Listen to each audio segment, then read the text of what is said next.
What's going on, guys? It's Nick here, back with another video. It's Friday, so time for another collab with Establish the Run, who have been kind enough to sponsor the last few and the next couple Friday videos. As part of this partnership, we have been using their rankings in conjunction with mine to look at the best and worst picks in drafts from a number of different angles. In this one, we're going to take a look at each of the first 11 rounds and see who we have ranked on average as the best pick in every single round. I'm only doing the top 11 because Evan Silva's rankings are a top 150, so that effectively brings you to the end of round 12. But then I was looking at the round 12 ADPs compared with all the rankings, and I don't have kickers and defenses, Silva doesn't have kickers and defenses, and just the pool of players in that round was a little bit thin, and so we're going to stick to the first 11 rounds in this one. I think that is more than enough. One very important thing we have to go over first is round here is determined by ADP, not by ranking. So if we agree that someone is, a first round pick or should be going in the first round, but their ADP is in round 2, then they can be eligible for the best pick in round 2, but not the best pick in round 1. Understanding the impact of ADP compared to rankings is super important. Swift might be a phenomenal pick in round 2, but if you take him in round 1, then you lose a lot of that value that makes him such a good pick in round 2, and that kind of hurts the upside for your team. I have a video that breaks this down on my website. If you want to check that out, thefantasyfootballadvice.com. It's under the draft content tab and then premium videos. So, who are the best picks in drafts right now using ADPs from August 10th when I am recording this? In round 1, best pick is Justin Jefferson. I have him ranked 3rd overall, while ETR and Evan Silva both have him ranked 4th overall compared to an average ADP of 5.9. I've actually moved him up to the wide receiver 1 overall this last week, while Silva and the ETR team do still like him. Obviously, having him 4th overall, they do still have Cooper Kupp ahead of him, though I did hear Levitan talk on a podcast this last week about basically saying he's fine taking Jefferson over Kupp, especially if you are someone who is concerned about the elbow for Matthew Stafford. The Vikings are going to be very pass heavy this season, especially more pass heavy than they have been in recent years. And Jefferson will not only be a target hog in their new system, but he's going to get more layup passes, which is what I'm most excited about. These are just really easy and quick passes with a very high completion rate, just trying to get the ball into his hands and just see what he can do after the catch. I have all the confidence in the world in him this season, and again, I will be ranking him 3rd, taking him 3rd overall in half PPR scoring, and that's just after the top 2 running backs are off the board. I have again moved him ahead of Cooper Kupp. He's a phenomenal pick. In round 2, the man I alluded to before wins for the best draft pick, and that's DeAndre Swift. I have him ranked 10th overall. The ETR projection team has him ranked 16th overall, and then Evan Silva agrees with my ranking, having him listed 10th overall as well, and that's compared to an industry average of 16th overall, which I have seen slip in drafts recently. I got him at 19th, 20th overall the other day on Underdog. I've seen some people post screenshots where they're getting him at the turn of the 2nd and 3rd round, which is a very unfair way to start. That is a phenomenal start to your draft. If you can pair him with a top 5 player, unreal upside that you're getting. I don't think there's a realistic chance that Swift is a quote unquote featured back, getting basically all the carries and the targets, but there are no feature backs at this point. There are, if you really want to call, there's a chance that McCaffrey is, and there's a chance that maybe Saquon is, and I guess you could throw, honestly, Alvin Kamara in there as well as a potential feature back, but there are barely any feature backs anyways, and what we care about are the receptions. And so if you're going to lose out on one thing, sure, Jamal Williams can go out there and take a few carries each week. I don't really care. They're not all that valuable. What I want are the receptions. And his 17-week pace last season before his injury in week 12 was 944 rushing yards with 90 receptions for another 714 yards and 10 total touchdowns. So well north of 1,600 total yards, 90 receptions with touchdowns added on. That is someone we want fantasy. I know that some of you are going to point to basically the coaching change and saying like, oh, well, like he got fewer targets after the coaching change. Is that like a huge issue? I really don't think it's a problem. It's far more likely that he was limited in terms of those receptions because of the shoulder injury. Like it caused him to miss 4 games, it was like 20% of snaps in the game he got hurt. So it was almost 5 games missed with the injury. And then he comes back, and of course, he's going to have fewer targets. He's coming off a major shoulder injury. So I think he's going to be very involved in the passing attack. This is the best offense that they've had since he's been on the team. It's the best offense they've had in recent years. It's going to be a good team, and that is always good for the running back. You want to be drafting Swift in round 2 when you can, especially if you can get him at or behind his ADP, which you've been able to do recently. In round 3, the best pick is Tee Higgins. I have him ranked 26th overall. ETR has him at 22. Evan Silva has him at 23. So I actually have the lowest ranking among all 3, though we're all well above his industry ADP. Industry ADP is 30.4, which is like the mid 3rd round.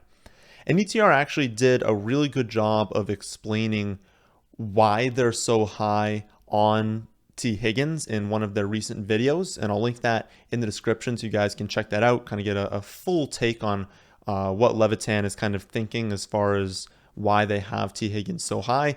You're already on YouTube, so it's pretty easy for you to just go over there and watch that video. I think I'll link it. I'll link it in the description, and I'll tell you exactly like what point it was, but it was like the end of the video. But the basic idea was that while Chase is the better talent, right? No one's going to argue that Jamar Chase is better than Tee Higgins talent-wise. They have similar metrics when it comes to opportunity in the offense.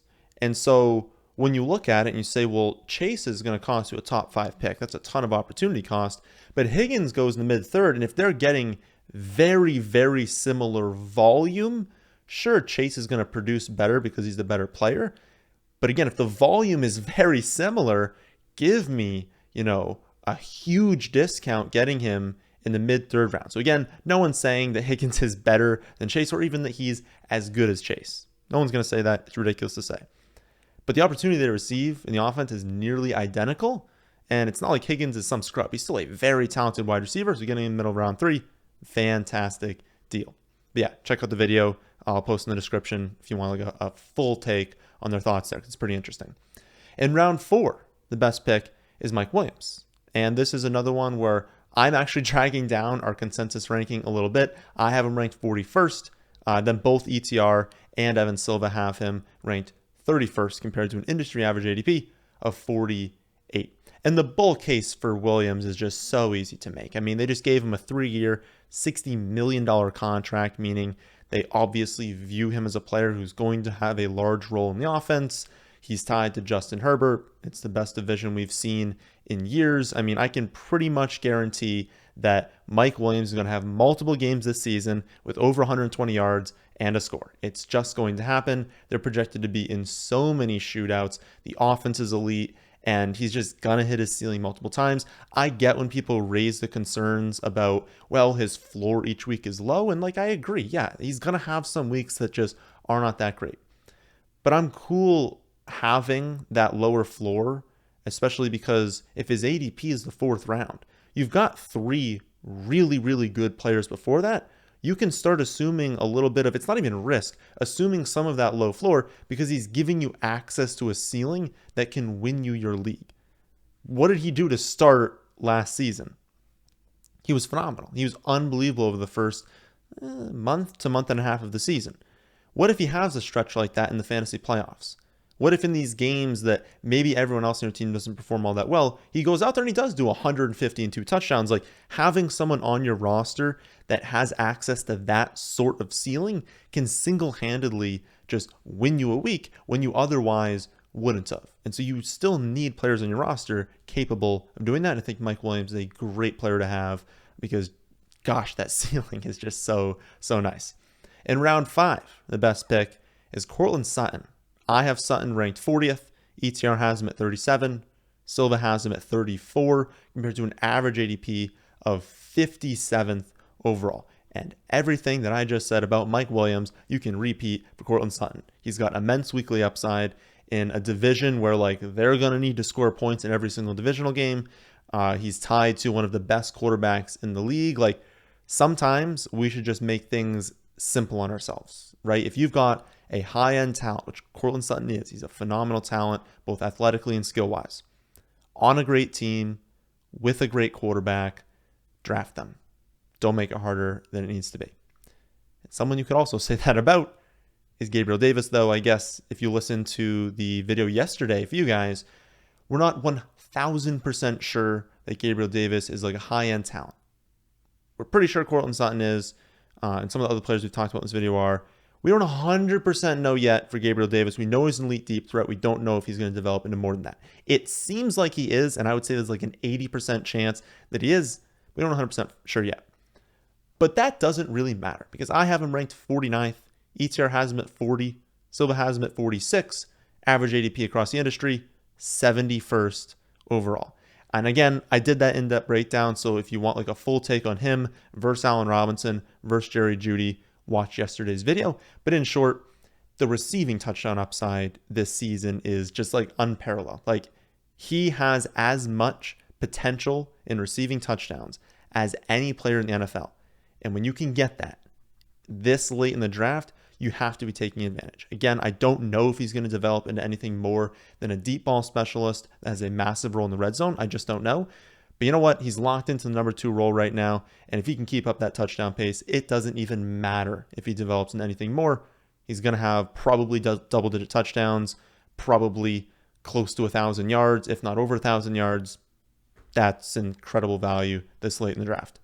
In round 7, the best pick is Rashad Bateman. And this is actually the first one that I'm going to semi-disagree with. So I have Bateman at 78. ETR has him at 58. Silva has him all the way up at 50 compared to an ADP at 83. So I'm only 5 spots above ADP, which is still, ranked above ADP. Good pick. But I'm not like over the moon about him. I actually think that Darnell Mooney should be the best pick in round 7.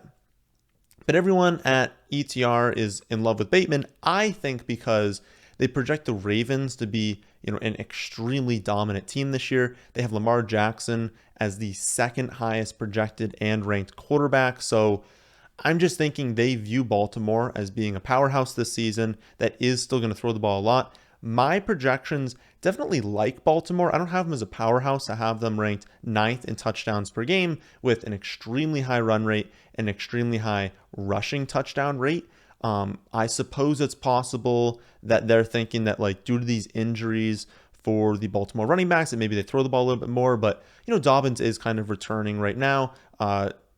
Gus is going to return at some point. They did draft some running backs. And so I don't think that this team's going to like air it out a bunch. And I definitely think they're going to be more run heavy than they were last season. So I just think that maybe I'm just projecting Baltimore as a little bit of a worse team than they are. And that's why they have Lamar so high. They have Bateman so high. They still are high on Mark Andrews. But yeah, I just think that this team is going to run the ball more than ETR is projecting. And so I still like Bateman, 5 spots with ADP, but I personally think Darnell Mooney is a better pick in round 7. And before we move on to round 8, I want everyone to like recognize what has happened over the last few rounds. We've gone over a lot of wide receivers. 6 wide receivers in the first 7 rounds have been the best pick in that round, with all of rounds 3 through 7 going to wide receiver. And that is a common theme that we have seen this season. And it's why I'm very vocal about running back early on. I have 11 running backs ranked inside the top 15 total players right now. And I highly encourage running back start. If you're using the rankings, I mean, it's pretty likely if there's only 4 non-running backs in the top 15 players, it's relatively likely you start off running back, especially if you have like a mid or late first round pick. Basically, the only thing that can happen is you could be picking 2, 3, not even 2 actually, 3, 4, 5, and maybe get one of Kupp, Jefferson, or Chase. Maybe it's 6 if one of them happen to fall to you. But any other pick, you're probably starting off running back. And again, that makes sense when you consider what we just went over. Rounds 3 through 7 are loaded at wide receiver. So much talent there, but you can't fully attack it if you don't start off with running backs. But if you go running back heavy to start, and now you're attacking wide receiver, the best picks in the draft at the best spots to draft them, I mean, your team's going to be incredibly good. So that's why I talk about running back in the first 2 rounds. It's so we can take advantage of all these phenomenal values in rounds 3 through 7. And I want to point it out now because things change. After round 7, we do see other positions start to be better picks. So 3 through 7, that's where we want to be attacking wide receiver. In round 8, best pick is Tony Pollard. I have him ranked 59th. ETR has him at 77. Silva has him at 62. Industry average ADP, 87. And Pollard's a great pick because he's going to have standalone value. He's not going to be someone you want running back 1, running back 2 every single week. But, if someone goes on bye, if someone gets injured, if you have really difficult matchups, someone's not performing as well and he's in, a 52-point total game, you can always just slide him into running back 2, and that's not going to be the reason you lose your week. And then, if Ezekiel Elliott ever were to get injured, well, Pollard's now a weekly running back 1. And that's extremely valuable to find at running back this late in the draft because ceiling wins championships. As much as I love some pass catching backs late, we'll talk about one of them a little bit later on. And I love players who are probably going to outperform their ADP, not necessarily have the highest ceiling, but players where you can look at and be like, you're a great pick here. At the end of the day, ceiling wins championships. When you can hit on a player who just, in the 8th round ends up being, running back 1, that's what wins you a championship, not someone you take in the 8th round that ends up as like a 5th round value. And so to give yourself access to a rotational player on your offense that can still be used if Zeke's healthy, who also has league-winning upside this late, that's a fantastic pick. I think you should be making it every time. In round 9, a very, very, very similar story, Ramondre Stevenson. I have him ranked 77th. ETR has him at 91. Silva has him at 81. Industry-wide ADP, 114. And you've heard me say plenty of times that I think Stevenson's better than Harris. But even if you don't fully agree with me, believe with me, that's fine. You at least have to admit that he is the far better pass catcher. And current reports out of the Patriots camp are that, well, they're always going to have a passing down specialist. We don't know yet if it's going to be James White, if it's going to be Pierre Strong. We don't 100% know. But it doesn't matter because they're going to have that on the roster, but Stevenson is still going to fill more of that role this season because, number one, it just makes sense. I've never fully understood why the Patriots love going with that back that is not going to get the carries. And now they finally have a running back that can do both. If you put Stevenson out there on 3rd down, the defense has absolutely, especially 3rd and 3, 3rd and 4, defense has no idea if you're running it or passing it because he's developed more over the offseason in the receiving game, and he already was so good because he's so shifty in the open field, and he's a great pass catcher. That's going to happen more often this season, that they give him more snaps in hurry-up situations, on 3rd downs, on obvious passing downs. And so when you add that in, with the potential to see more goal line work, because he's a monster. He could easily be using the goal line over Harris or in conjunction with Harris. So you've got early down, goal line, and receiving upside. He's going to pay off this ADP no matter what happens to Harris. And what if Harris goes down? Stevenson is the only running back on the roster that's even capable, besides Harris, of getting early down work. Harris goes down. Stevenson would turn into one of the biggest bell cows in the entire NFL, and you're getting him in round 9. That is league-winning upside. Round 10, Kadarius Toney, back to wide receiver. I have him ranked 93rd. ETR has him at 71. Silva has him at 72. Industry-wide ADP, 122. So ETR is definitely higher than I am. Just a bit scary because you guys know how in I am on the Giants offense this season. I'm not sure I can be as aggressive as ETR in a non-best ball format because obviously in best ball, all wide receivers just skyrocket in ADP. We're looking at this from a redraft perspective. Them having him, ahead of where he even goes in best ball, that's really high. It's a little bit aggressive. I don't think I can put him there until, we see the Giants playing preseason. We see them in joint practices. How are they really performing in live action? Because we think they're going to be a significantly better offense, but we don't technically know that for sure. There's still a chance that Daniel Jones really holds them back from hitting their true potential. But to me, it doesn't even really matter, right? You see someone with a ranking of 71, 72, and ADP of 122. You're not taking them at 71 or 72. And that's why it's sort of irrelevant that ETR has them 20 spots ahead of me because I'm 30 spots ahead of ADP, Remember, if someone is ranked as a great value, but you reach 3 rounds ahead of their ADP to get them, guess what? They're not a great value anymore. So we can all agree that Tony is a fantastic pick at his current ADP. So try to get him as much as possible, but still try and get him as close to his ADP as possible. And if you can ever get him behind his ADP, I mean, that is such a good pick. Round 11, best pick is my boy, Nyheim Hines. I was alluding to him before, more of that less league-winning upside from Hines. I do get that question sometimes is like, could Hines be a feature back if Taylor went down? Like, no, he's never going to be getting all those early down carries. They're going to bring someone else in. They're going to use another running back. But I talked about him a lot on the Tuesday night live stream because he just makes so much sense to still draft, even regardless of knowing he can't be a running back 1.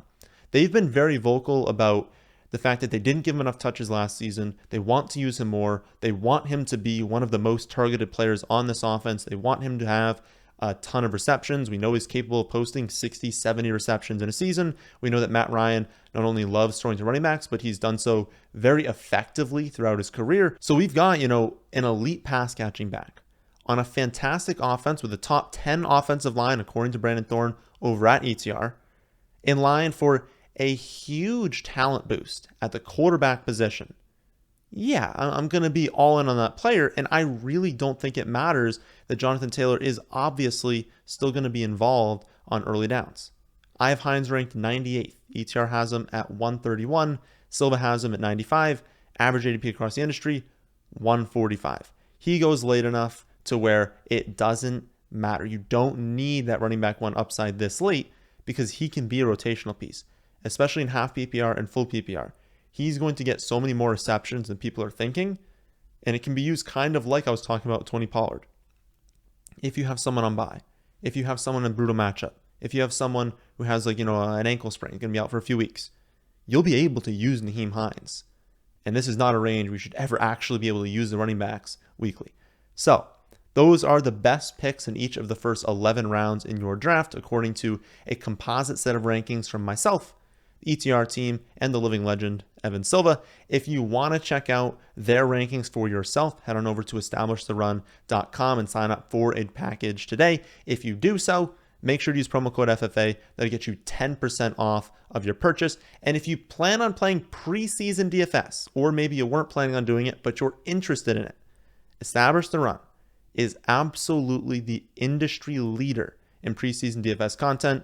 I bought their package. I highly recommend you do the same. Their content that they produce is second to none, and they make it incredibly easy for you to build a roster given their advice. This is a very big weekend for preseason DFS. Games start tonight, and so if you're interested in playing, make sure you sign up for their preseason DFS package. Again, if you do so, use promo code FFA. That's going to get you 10% off. So I'll be back tomorrow with the biggest risers and fallers in drafts right now and the most important news coming out of training camps this last week. Sunday, to go over some wide receivers that I would not be drafting on Underdog. And then Monday for another episode of Mock Draft Monday. That, my friends, is the end of this one. Hope you all enjoy. If you did, how about hitting the like button? And how about subscribing to the channel if you're new here? But thanks for watching.